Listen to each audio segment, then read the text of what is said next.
A gente sabe que os recursos públicos federais destinados à saúde, eles estão diminuindo ao longo do tempo. Houve a PEC do teto dos gastos, que congelou as verbas para a saúde pelos próximos 20 anos. Evidentemente que a gente sabe também que o SUS depende de verba de estados e municípios, e muitos dos nossos estados, muitos dos nossos municípios vêm sofrendo com uma crise gravíssima, ou seja, cada vez menos recurso para a saúde no Brasil.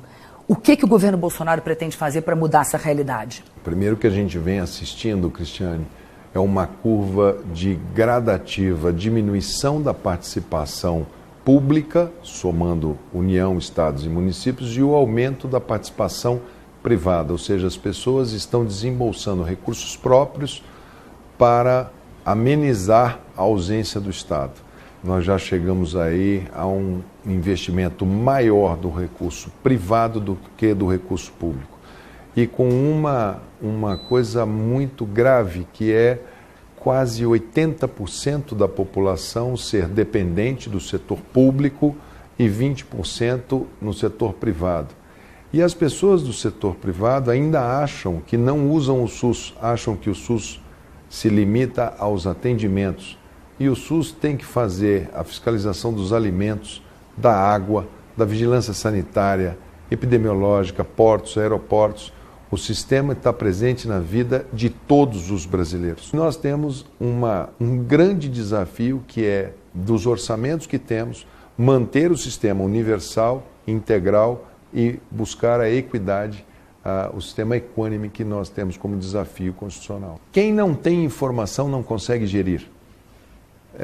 Qualquer pessoa que vá fazer gestão precisa ter a informação de qualidade. Hoje nós temos um sistema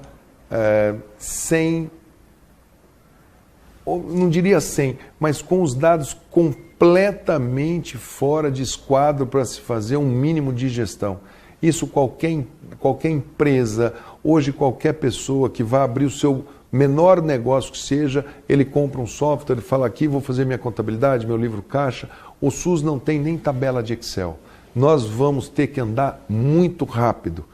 Todas as discussões técnicas que fazemos partem do seguinte: se você não tiver aonde você deposita os dados, e isso pode ser nacional, o prontuário eletrônico nacional.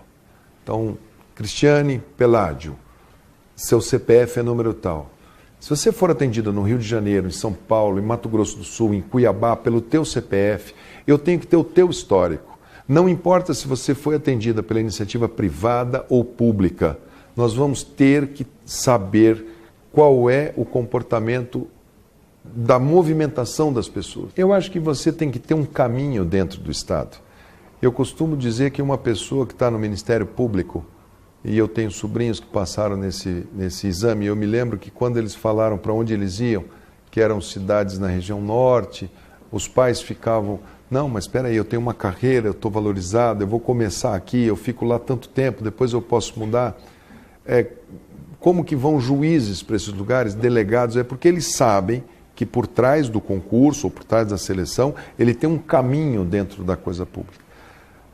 A municipalização plena do SUS, lá no início, que pareceu ser uma grande avenida, de delegar para os municípios que providenciassem os seus recursos humanos, ela se traduziu no tempo que municípios sem a devida infraestrutura, sem a musculatura, às vezes no município não falta só o médico, falta o jornalista, falta o advogado, falta o teatro, falta o colégio para a pessoa que vai para lá, faltam uma série de estruturas ali dentro. Esse país ele é tão diferente que, se a gente quiser falar assim, eu quero propor uma carreira para você morar no Parque Nacional do Xingu, talvez lá não seja para isso, talvez lá tenha que ter, olha, você passa 20 dias, volta, fica alguém 20 dias, aí você volta. Pode ser que seja um outro arranjo para se colocar.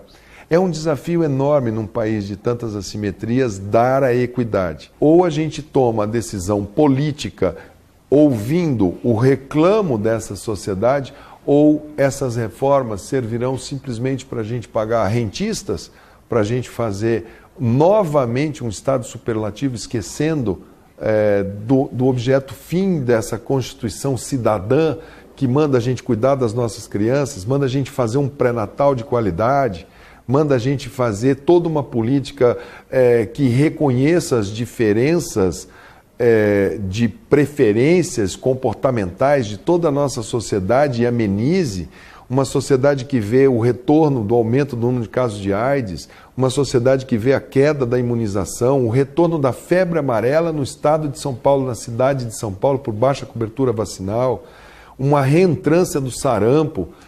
Ou a gente vai discutir isso de uma maneira madura, a sociedade se olhando no espelho e falando, não dá para a gente conviver, e aí eu tenho um apelo muito grande que eu acho que a gente vai reverter essa curva politicamente. Agora, sem esquecer jamais que a gente é parte da solução da melhoria econômica do país.